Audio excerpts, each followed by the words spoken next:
welcome into the box score as we've got 7 weeks. Sometimes, Murphy, that's late in the season and it's fall and it's cold and all that. Not yet. It did get a little cooler, but it should feel more like football weather on Friday night. Yeah, well, it feels like fall break because a third of the schools aren't playing football this week, Terry. That is for sure. Watertown being one of those. But Murphy, another fun-filled week of high school football. And it just gets more exciting to me. And then definitely when you flip the calendar to November, it gets even more eye-catching, eye-popping because that's when the playoffs start. Absolutely. We're after this week, only 3 more games during the regular season, and most of those are regional games, so there's still a lot of questions as to who's going to be playing at home and who's got to hit the road jack and all that kind of stuff in month of November. Murphy, with the new playoff format that we're looking at, a lot of people are in favor of that because they're not having to pound their head against their own region teams. If you come from a strong area with a strong region, which is known for football and ranked and all that, you know, I like the new format. You may not. Just your thoughts on it. Well, I know everybody better find some more money though, because there's going to be some long trips in the round 2 and round 3 of the playoffs because you're not playing your sister school anymore. You're going to skip a region to go to another region in the second round if you finish 3rd or 4th. So there's going to be some 100-plus mile trips early in November for sure. Let's go ahead and look at our Game of the Week stats. Sonic Carthage bring you those. Cannon County goes to Carthage, gets a big 50-25 win. We'll be talking with Matt Dyer a little bit later. The Owls had 4 huge turnovers, 2 scooping scores that Cannon turned into points, an interception that they scored on that drive, and then a fumble at their own 5-yard line. So that was key, along with 128 yards in penalties. Cannon's got an outstanding football team. Murph, probably the most talented line squad that I have seen them ever have. I would have to say the same thing. And the thing about that game, it was so important because I think we can pretty much say Gordonsville's going to win that region, but they were playing in Carthage this past week. Cannon County was with the Owls, with the winner probably being in the driver's seat for a home game in the first round of the playoffs, and that's something Cannon County, I think, has only enjoyed one time in the history of their program. 358 yards for Cannon, 323, but those 4 turnovers and 128 yards of penalties did the Owls in. Let's go ahead and look at the individual numbers. Sonic Carthage bring you those. Return of Braden Smithson Murphy was huge for Cannon County. 23 rushes, 136 yards, and a touchdown. He ran the ball extremely hard. Yeah, that was a big plus in Cannon County's favor. A lot of folks were anxiously waiting for him to return, and obviously he made it a very good night for the Lions. Quarterback Eli Garrett, I think he's a junior for Cannon. Senior, 8 for 11, 158 yards, 3 touchdowns, added 51 yards rushing. Then Jaden Shannon had a reception for 48 yards and a score, and then he stole the ball from an Owl runner and returned it 90 yards for the score in that 27-0 run in the 3rd quarter for Cannon County. For the Owls, Dylan Raines, a huge night on the ground, 13 carries for 163 yards and a touchdown. He had a huge game against Watertown in the opening week of the year. Riley Martin, 8 for 17, 113 passing yards, a touchdown, an interception, also 28 rushing yards and a score. But Cannon County had the best team, Murphy, on the field Friday night, and you got to give Coach Hinch and the Lions credit. Well, especially in the 3rd quarter, 4 touchdowns, and I don't know that I can't remember a time that Cannon County scored 4 touchdowns in the same quarter. That was obviously a big deal for that team, and it was pretty close. 23-19 at intermission, still anybody's ball game, but the Lions just took off in quarter number 3 and put it away. DeKalb County at York. DeKalb County keeps York winless at 0-7. They go to Jamestown and win 35-7. John Hendricks, 141 yards passing, 80 yards rushing, a couple of scores. Ryan Lyons, 2 carries for 18 yards, 2 receptions for 38 yards, a touchdown and interception. And Gavin Frazier, 15 carries for 45 yards and 3 scores. And then Joseph Linder for York, 9 rushes for 40 yards, 2 receptions for 47. But Coach Steve Trapp's team badly needed this win. That's one that I think Steve has probably been awaiting all season long, and they put it all together against one of their longtime rivals. When you got your best rusher only rushes for 40 yards, that's a great job by the DeKalb defense. Watertown at Sequatchie in a game that has serious implications for the region championship. Sequatchie County in Dunlap gets the win 35-28. The Indians had Hunter Minton, 9 for 13, 120 passing yards, 2 touchdowns, 12 carries for 80 yards, and a touchdown. Kaysen Hicks, 19 rushes for 79 yards, a couple of scores. For Watertown, 6 for 10, 69 passing yards for Garrett Davis, and 16 rushes for 70 yards and a couple of scores. Landon Harper, 14 carries for 75 yards and a score. So after Watertown got the win at home against Giles County and Sequatchie still have yet to play, but that can wind up in a 3-way tie, Murphy, for that region championship. Tell our Smith County listeners who the Farm Bureau agent is over there. I understand he's got a son playing for Sequatchie County. Joey Ebbets, and then the Howells, Ben and that bunch. Jay last year, that's all his sister Becky's kids. And Joey and I have been friends a long time. Of course, we grew up in Pleasant Shade together, and I know he was fired up about Sequatchie County's big win. Let's go ahead and look at the Gordonsville-Westmoreland. Gordonsville, a huge win, statement win, 41-0 at Westmoreland. They shut down Westmoreland, only 69 yards of offense. And as you can see, 3 ball carriers there, Murphy, just plug and play. They do that every week. And Steven Jackson has his team at 7-0. I don't think the Eagles ever got off the ground, did they? Right, they did. Let's go ahead and look at the region scores. Jackson County, a big win at home over Trousdale County. That's probably going to be for the 4th slot unless Trousdale County upsets Gordonsville this week. Jackson would be in the playoffs and Trousdale would be out. Let's go ahead and look at the Carthage Safeway Region 4 3A scoreboard. Giles County beats Cascade 42-8. Forest Big over Community 54-0. And then the Region 4 4A scoreboard is Stone gets a huge win over Macon 34-27. Upham and Big over Livingston 49-6. And White County 34-0 over another big win for them over Warren County. We'll have What's next, Terry? Next, I was looking at my cheat sheet. Matt Dyer of the Smith County Owls. When we return, let's remind you, you're watching the Box Score, brought to you by Pavement Restorations.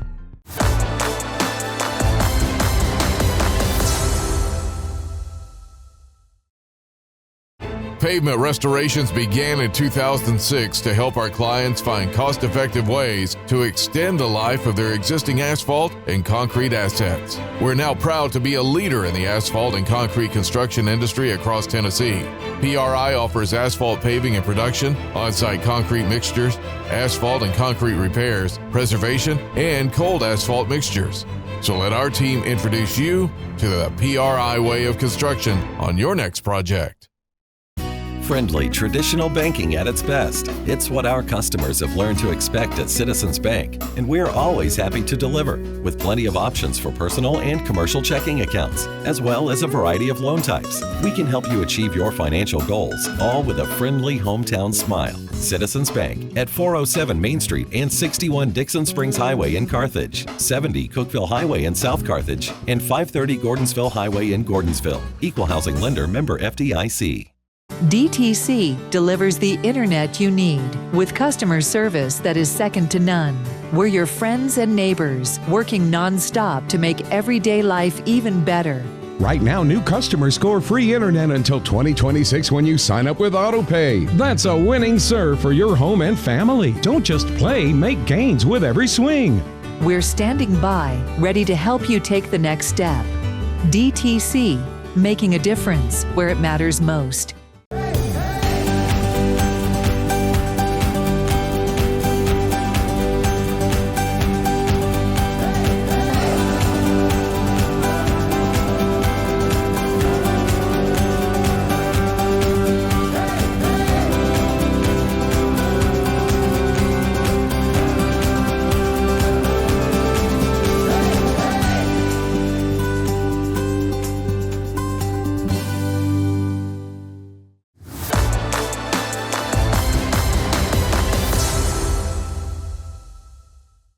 And welcome back to the Box Score, brought to you by Pavement Restorations. We've been joined by Smith County Owl head coach Matt Dyer. And Matt, I know disappointing in your team's performance, 4 turnovers, which led to 27 County points and 128 yards in penalties. I hate to say the difference in the game, but it was just that.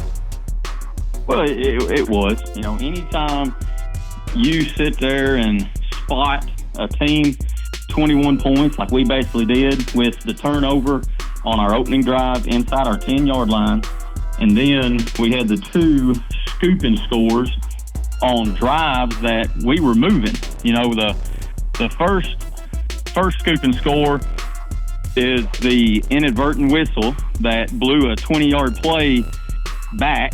You know, we go from thinking we're about to have the ball 1st and 10 on Cannon County's, I think, 25-yard line to 1st and 10 around midfield. So yeah, that was kind of a gut check, but at the same time, you know, you got to be able to recoup, get the ball back, and do it again. So we were able to gain 5 yards on the next play, and we think we threw an incomplete on 3rd down or 2nd down. 3rd down, we scramble, we drop the ball, they get a scoop and score, and then the second one, we got the ball off of a big Dillon Range run down to about the 8-yard line, and we fumble on the very next play, they scoop and score. So, you know, 2 drives that were very promising for us turned into 14 points for them, and then our opening drive of the game, we fumble the ball inside the 10, and they score in 2 plays. So that you can't spot a team like Cannon, who's very explosive on offense to begin with, 21 points. You know, especially 14 on defense. And, you know, you mentioned the other turnover led to a Cannon County score. The interception on our side of the field led to a Cannon score. And, you know, and we played well. You know, the yardage that we gained, we had our best offensive performance, our best rushing performance of the season. And but the turnovers and the penalties just killed us. I think we had 13 penalties for 130-something yards. And then the 4 turnovers, all of them leading to Cannon County points. It's just, you can't play like that and expect to win a ball game, even as well as we played through most of the game. You know, even defensively, you know, we were playing well. We handled their tempo very well, I felt like. We made plays when we needed to, but, you know, we gave up 1 or 2 big plays, especially, they made a great call. We called a blitz, and they called us. Our free safety was a little out of position on the RPO pop pass. You know, just outside of that, they had the big pass play that we had covered very well. I think it was the 40-yard pass play or 30-yard pass play where it was double covered. The guy made a great catch. Quarterback made a great throw. You know, he had all day to throw it. But, you know, we felt like dropping 8 guys in coverage right there was a good bet on a 3rd and long. But, you know, Cannon played well. We played well. We just made way too many mistakes in that game. And for a region game of that magnitude, you can't make that many mistakes and expect to come away with a win. But, you know, I'm still proud of our guys. We played hard. We didn't give up. We kept fighting. You know, when we go down, I think it was 50-19, you know, we still were able to put together a kind of up-tempo scoring drive. And, you know, we were aiming to get the onside kick, probably score again. But, you know, they recovered the onside kick, and they was able to run out the clock. But, yeah, I mean, when you make mistakes like that, you can't expect to win big ball games like that. just kind of took all the wind out of your sails, especially with all of those turnovers early in the ball game. Yet at halftime, Matt, you guys were still in the ball game. What'd you tell your kids at halftime in the fact that you were only 3 or 4 points behind with 2 quarters to go? Well, shoot, we told them what I just told you. Like, guys, they're not doing anything to stop y'all. There's nothing Cannon County is doing, to prevent y'all from winning this ball game. It's all self-inflicted. Like, we got to cut the self-inflicted wounds out to where, quit turning the ball over, quit committing penalties, and continue to sustain drives. Because I want to say outside of that first drive where we fumbled the ball, we scored on 3 other drives or 2 other drives. Well, it was 19 to 23 at half. Yeah, 19 to 23 at half. So we had scored on 3 drives. I can't remember if we had 1 other punt in the first half and then the turnover. But, we just told them, like, guys, keep grinding, keep chopping. You're doing good. You're playing good. You're handling, everything we're asking you to.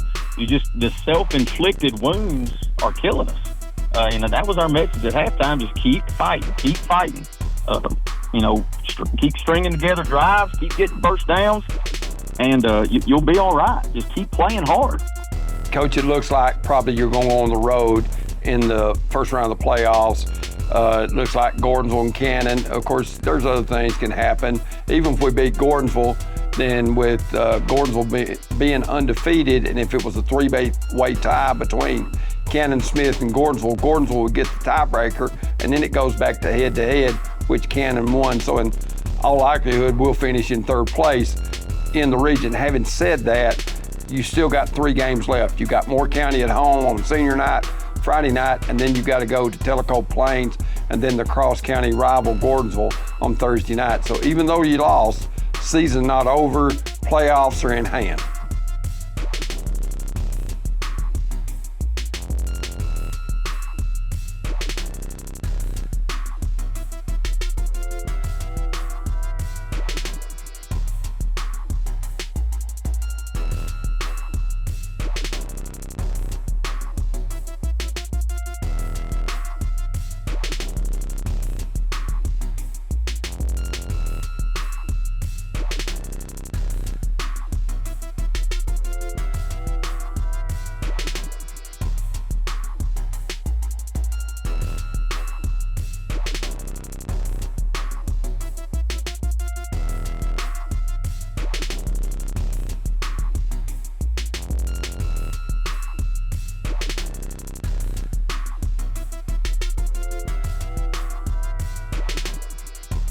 Matt, the one thing that made me scratch my head the most, a lot of that stuff you had no control over, and one of those is the botched whistle by the officials that took a 20-yard run. So how much did that affect the momentum of the ball game?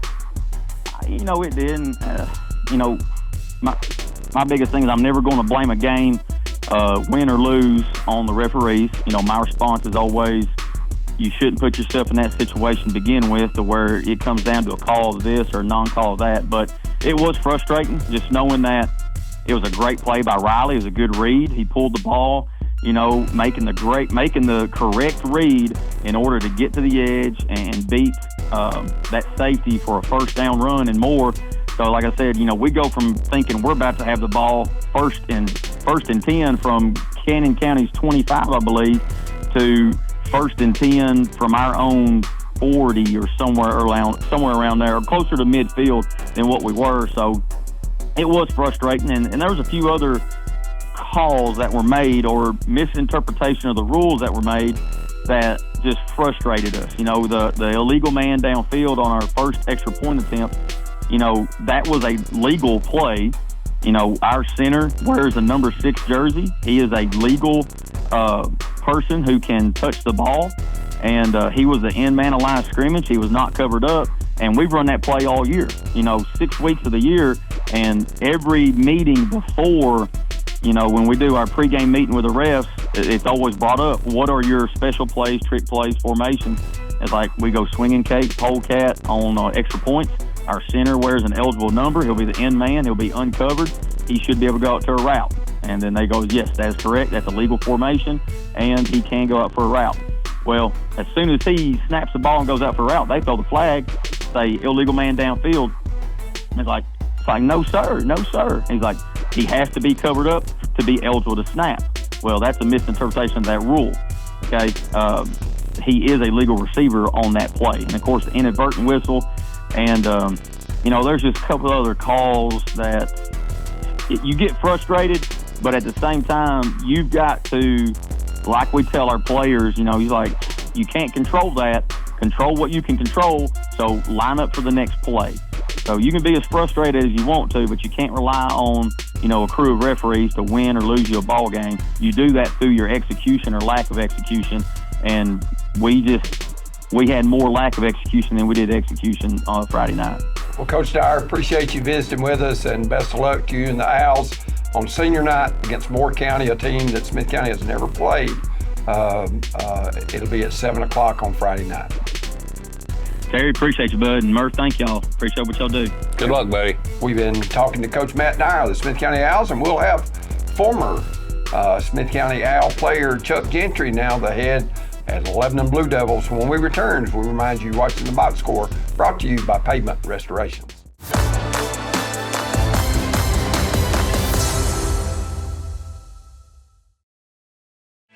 Community Wellness Clinic is a nurse practitioner-owned and operated full-service medical clinic. Our emphasis is on good health and wellness throughout every generation of your family. We strive to provide the expert quality of care that our patients deserve and expect. Along with primary care services, we also offer a full complement of urgent care services. Let us be your family's good health partner. Community Wellness Clinic in Woodbury. Phone 615-563-7515. Friendly, traditional banking at its best. It's what our customers have learned to expect at Citizens Bank, and we're always happy to deliver, with plenty of options for personal and commercial checking accounts, as well as a variety of loan types. We can help you achieve your financial goals, all with a friendly hometown smile. Citizens Bank at 407 Main Street and 61 Dixon Springs Highway in Carthage, 70 Cookeville Highway in South Carthage, and 530 Gordonsville Highway in Gordonsville. Equal housing lender, member FDIC.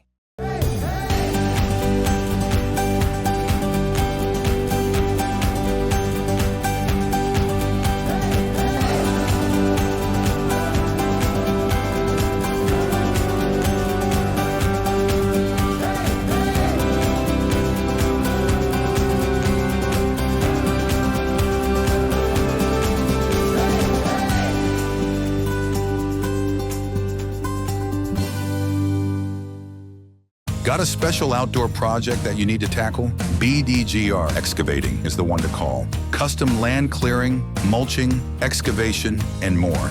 They can help get the job done, even when others have failed. Call the problem solvers at BDGR at 615-489-1329 and let them help you get that project out of the way so you can really start enjoying your property. BDGR Excavating.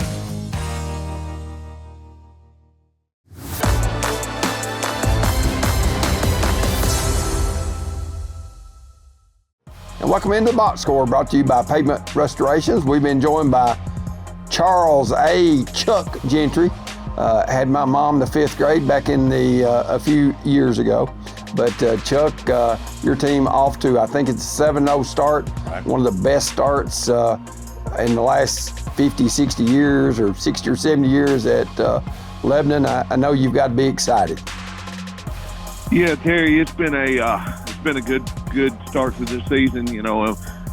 Sitting in the preseason, we were talking about how things might go, could go, should go, and coming off 2 years where we have felt like that the ball didn't bounce our way, and injuries and different things. It's good to be sitting here on fall break at 7-0, hit the reset button, and then go into the harder part of our schedule. Chuck, one of the things that we talked about, I interviewed you earlier in the week on my radio show, we talked about was the fact that now you are number 2 on the all-time coaching list at Lebanon High School, crawling past a former Gordonsville coach, Mark Medley. And you told me a lot of things about him and you and how you all are still very close friends and how you talk every week of your, 8 or 9 years at Lebanon High School. I think that's pretty neat. Yes, sir. Coach Medley was one of the guys that I called to see if I was really interested in taking this job. And, I was at Cookville High School with Coach Maynard and happy, and I had a good job, but always had that itch to want to be a head coach. And Coach Medley told me, you will do wonderful. The people are great. He said, I'll support you and help you every way I can, and he has done that. And it's just anytime that you're mentioned with Clifton Tribble and Mark Medley, that's two good football coaches and great men to be mentioned with. And it's all about we've had 9 years of good players and a core coaching staff that stayed together for 9 years. And they've done all the heavy lifting and the work. And I'm just glad that we can get to strap it up each week and get to go out and perform and hopefully make our community and school proud. Coach, when you look at some of your assistant coaches, a lot of them are from Smith County. And I know that having gone through Jimmy Maynard's program, which most of them have, or Gary Rankin or whatever the case may be, that's a pretty good template for success. Yeah. I told Coach Maynard earlier today, he was laughing, and I said, well, you raised me pretty good, but he asked me if I'd done something, and I said, yes, sir, I did. And he said, well, that's what I thought. But, the day I had my first interview, I said I wanted our football program to look like a Jimmy Maynard coach football team, and hopefully we do sometimes. And, me and him talk frequently. I call and ask questions and things, and even Coach Rankin, every once in a while I'll call him, and he'll pick up the phone and do that. But our staff is, there's a lot of Smith County blood on there. It has been since I've been there. And, Sean Fry and Josh Williams are my defensive coordinators and run the weight room for us. And then Dusty Brady's my offensive coordinator, and Zach Carter is my offensive line coach and helps me with the secondary and all the things. But, those guys know how it's supposed to be done. They played in it, they coach it, and there's a lot of easy transition in conversations because we were all brought up the same way, taught the same way, and it's all still majority of it's the same system that they played in and are coaching in for 9 years. So it makes it easy to be able to coach a football team, especially the camaraderie and the relationships that we have that's built on years and layers and layers. Chuck, the way you describe it just emphasizes that coaching is a whole lot like a fraternity, and you don't necessarily have to be at the same school to have relationships with other coaches, whether you coached with them or at another place, or whether you played against them at another place. That relationship stays with you for a lifetime, doesn't it? It does. Murphy, somebody asked me last Friday night, what is the best part about football and the success that you're having at Lebanon football right now? And I said, football is a game of relationships. And I said, the thing that I'm the most proud of is that I have former players that call me and want to coach with me. I have former guys that I have coached with that we call each other and talk ball. And my 5 best friends from high school were in my wedding. They were there when my parents were passed away, and we put them in the ground. And if I need them today, they would answer the phone. And, I've had a lot of people that have helped me along the way and mentored me along the way.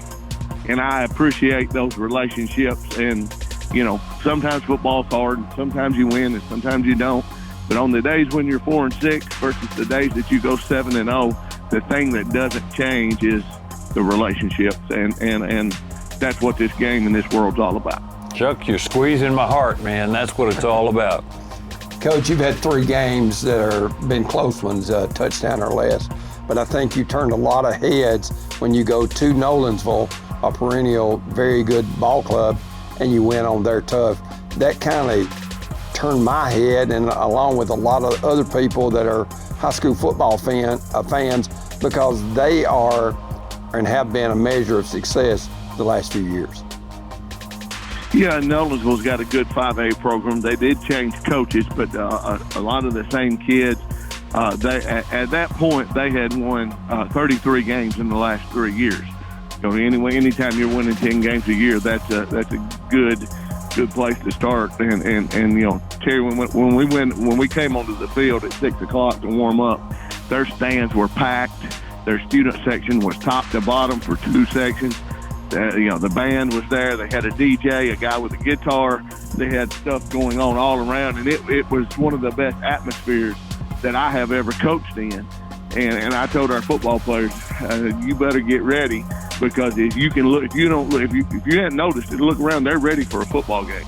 And we were able enough to get a stop there at the end and hold on against a good football team. And I think that has helped us on down the road, that environment and that the way the series, the way that game played out, that we were tested and have played against a really good football team, and hopefully that will keep on helping us. Chuck, you mentioned a couple of players when we interviewed earlier in the week, a defensive end and the running back. Tell us about those 2 guys. Well, Jawan Stafford's a senior defensive end. He leads us in tackles, for loss, leads us in sacks, and he is our leader. He is our best football player. He is a fantastic young man, and he is the leader of the group. And again, they don't go in the weight room until he says we're ready. He leads every day. He shows up and he practices hard. He plays hard, and it really means something to him. And he's done a wonderful job. And again, he's a kid that come into our program weighing, as a sophomore, weighing 175 pounds, who's now 235 pounds, and has worked extremely hard. Then you have our running back, Gian Azetta, who's been out 2.5 weeks, that we sputtered while he was gone because we built this thing around him. And he's a 5'7" bowling ball that runs extremely hard. And he's a physical young man with a mindset that I will run through you, around you, over you, or by you, whichever one is the easiest at the time. And he opens up a lot of things for us. And he came back Friday night, had 225 yards rushing and 3 touchdowns, and we played much better offensively because he was on the field. Chuck, I don't mean to put any pressure on you, but it looks like you've got a chance to run the gambit during the regular season with a perfect 10-0 record. But good luck in the playoffs, regardless what happens over the next 3 games. Well, thank you, Murphy. We go to Green Hill next Friday night, which is they were picked number 1 in the region. Got a really, really good football team, and then we got to go to Gallatin, and then end up at home versus Cookville, and then we're matched with the Murfreesboro region, so Rutherford County. So it doesn't get any easier from here on out, but again, we look forward to the challenge, and hopefully we can make a little noise. Well, Chuck Gentry, is always a pleasure to talk to you. Best of luck to you and the Lebanon Blue Devils. Thank you, Terry. Thank you, Murphy. Okay, we've been talking with head coach Chuck Gentry of the Lebanon Blue Devils, and when we return, we'll find out what Murphy has to say as far as our game of the week and also his picks through East Tennessee, Middle Tennessee, and our local teams in West Tennessee. As we remind you, you're watching the Box Score.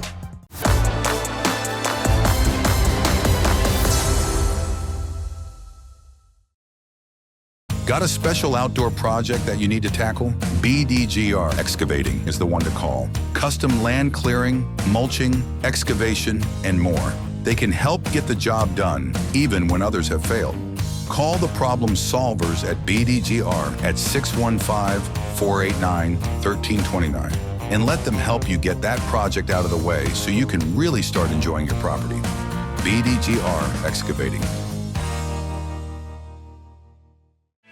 Community Wellness Clinic is a nurse practitioner-owned and operated full-service medical clinic. Our emphasis is on good health and wellness throughout every generation of your family. We strive to provide the expert quality of care that our patients deserve and expect. Along with primary care services, we also offer a full complement of urgent care services. Let us be your family's good health partner. Community Wellness Clinic in Woodbury. Phone 615-563-7515. Pavement restorations began in 2006 to help our clients find cost-effective ways to extend the life of their existing asphalt and concrete assets. We're now proud to be a leader in the asphalt and concrete construction industry across Tennessee. PRI offers asphalt paving and production, on-site concrete mixtures, asphalt and concrete repairs, preservation, and cold asphalt mixtures. So let our team introduce you to the PRI way of construction on your next project. Regardless of where you call home, you can relax even more when you trust DTC Security to keep tabs on your home and your family's safety. For just $49.99, get a system with a touch keypad, 3-window or door sensors, motion detector, key fob, and standard installation. Secure every corner of your home court with DTC Security. Don't wait until something happens. Contact DTC Security now and take the worry away at your home.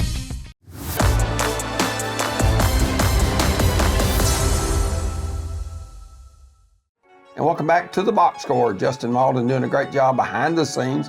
And I'm Terry Collins, and Murphy Fair sitting to my left. And Murph, a big game in that Smith County and Moore County has never met on the gridiron. We've played them in other sports through the years, but the boys from Lynchburg making that short trip from the top of the bottom of the state to the top of the state. Somebody will think there might be some bootlegging going on with the Jack Daniels plant over there, but Moore County's had a pretty good program. They're struggling, played a lot of seniors last year, and I really think Smith County's got a good chance to win that one. Moore County, a good program, and I really like their coach over there. He does a really good job. Of course, Coach White played for Gary Rankin at Riverdale, and I think they're like 1-6 now. Their only win came over Community High School, who is winless and on quite a long losing streak. But still, Moore County will roll in here, and they'll be ready to play football. They'll play hard. You can guarantee that. All right, let's go ahead and look at Murphy's picks. I know, Murphy, you have studied them, had a great week last week in picking the games, and we'll start out with a battle in Chattanooga that is two of the better schools as far as private schools go in Silverdale Baptist and Boyd Buchanan. Yeah, I had a hard time coming up with games because there's so many teams not playing this week because of fall break, but I had to stick Boyd Buchanan in there because of Gary Rankin. That's where he is now. Silverdale, a much improved football team, but I think Boyd Buchanan wins that one rather easily. Grundy County heading to Jasper to play Marion County. Interesting, Coach Colquitt, who coached Marion County to multiple state championships during his tenure at Marion County, grew up in Grundy County, and that's where he lives now, but I think Marion County will win that one rather easily as well. Grundy's got its best team in a long time, but I don't think they can get past Marion. Of course, Marion, the defending Class 2A state champion. Rockwood at Cumberland County. They've just started playing each other again. They're not very far apart, probably 20 miles or less, but Rockwood's 1A, Cumberland's 4A. I'm picking Rockwood. Well, that's the reason we pay you the big bill. So there you go. Let's go ahead and look at Middle Tennessee, a Division II game that's at the highest level, I guess, Division II, but large class, Innsworth at CPA. Innsworth's playing very, very well right now. CPA is struggling one of its toughest years. They're up there with the big boys now, and I think they've only won a couple of all games this year. I'm going to have to go with Innsworth. They're playing very well right now. Stone Memorial turned some heads, Murphy, last week. Mine included, big win over Macon by 7. They always have a very physical football team, and they can also spread you out over the field. And they play Livingston. Livingston's hit into the meat of that schedule. Really one-sided loss last week. And I know Coach Qualls knows this and realizes this, just how tough that Region 4-4A is. You were talking about on the floor, maybe they do better. Livingston does real well on the hardwood for sure, not quite as much on the football field. And Stone girls too are good. Well, that's true. I think Stone Memorial wins that one, however, Terry. Chattanooga Tyner making the short trip to Nashville Christian. That's got a chance to be a really good ball game. I think Tyner's only lost once. I'm not sure if Nashville Christian, whose quarterback is already committed to go to Georgia. He had committed to Auburn last year and made a change at the end of the season, but he's about a 6'4", 6'5" kid with a great arm, and I think Nashville Christian comes away with a win in that one. Jeff Brothers has got a really good football team this year. Let's go ahead and look at the West Tennessee picks. And Brentwood Academy heading to Memphis to play Briarcrest. I'd like to see that one. Two really good coaches who are really good men. I think the world of Coach Massey at Briarcrest and Paul Wade at Brentwood Academy. It could be 12 degrees outside and he'd still be wearing his khaki shorts. And Brentwood Academy, I think, is undefeated this year, and I expect them to run the table and probably give either McCallie or Baylor a real battle in the state championship game. Lake County, Reelfoot Lake, it's pretty, they say. I've never been there, but they're going to South Fulton. Yeah, not too many miles between the two, and Lake County, I think, has probably beaten South Fulton a whole lot more times than South Fulton's won, but South Fulton, I think, sits atop that region right now. If they've got a loss, it's only one, and I think there's a upset brewing there. I'm gonna have to go with South Fulton in that one. Whitehaven at Southwind. You know, they've split the last 4 years, all 7 or 8 or 9 6A schools in Shelby County were all in one region. They've split them in 2 right now, but that's not going to change this game. The 2 best 6A teams in Memphis this year for sure. Houston's just not in the battle after 2 years in the championship game. I think Southwind, with a perfect record right now, comes up with another win, and Whitehaven gonna come up on the short end of the scoreboard in that one. Now we're going to look at our local picks, and we're going to start it out with Cannon County heading to Gainesboro. Pretty good drive from Woodbury to Gainesboro. I think Cannon County, though, probably wins that game, and I know there's a lot of folks in Woodbury and points beyond there in Cannon County will love to go to that game because they'd love to cheer their Lions on to a home field game in the playoffs. So I got to go with the Lions in that one. Trousdale County and Gordonsville, that's been a great rivalry, but one where Trousdale County's kind of fell on hard times the last few years, Murphy, and they're going into a hornet's nest when you go to Turney Ford Field. Well, they are. The question is, how many points is Gordonsville going to score? The over and under that one could be 40 or 50 points, I guess. Gordonsville should win that one handily. DeKalb County in a border rivalry there, traveling up to Sparta. Tell you what, White County's playing pretty well under the direction of a new head coach from last year, but they're playing really well, and I think White County comes away with a win there. In Moore County, the Powder Blue comes to Carthage for the first time ever in football to play the Smith County Owls. Smith County's 3-4, and I think Moore County, the Raiders, are 1-6. I'd say there's a whole lot more people in Smith County that have been to Moore County than the other way around. I think the people from Moore County will be very, very pleased and very impressed with the facility. They're in Carthage. It's a beautiful setting down in the hole, as they call it. And I think it'll be a pretty good ball game, but I think Smith County, if they play as well as they can, they'll win that game rather easily, I think. I've never been to the Jack Daniels, but I'm going to tell you that Miss Bobo's Kitchen, it's second to none for country cooking. We want to thank our sponsors today, which are Pavement Restorations, Huff and Puff Trucking, Citizens Bank, Sonica Carthage, Carthage Safeway, Community Wellness Clinic, and BDGR Excavation. I'll say thank you, too. That's right. Murph and Terry and Justin, good night from the Box Score.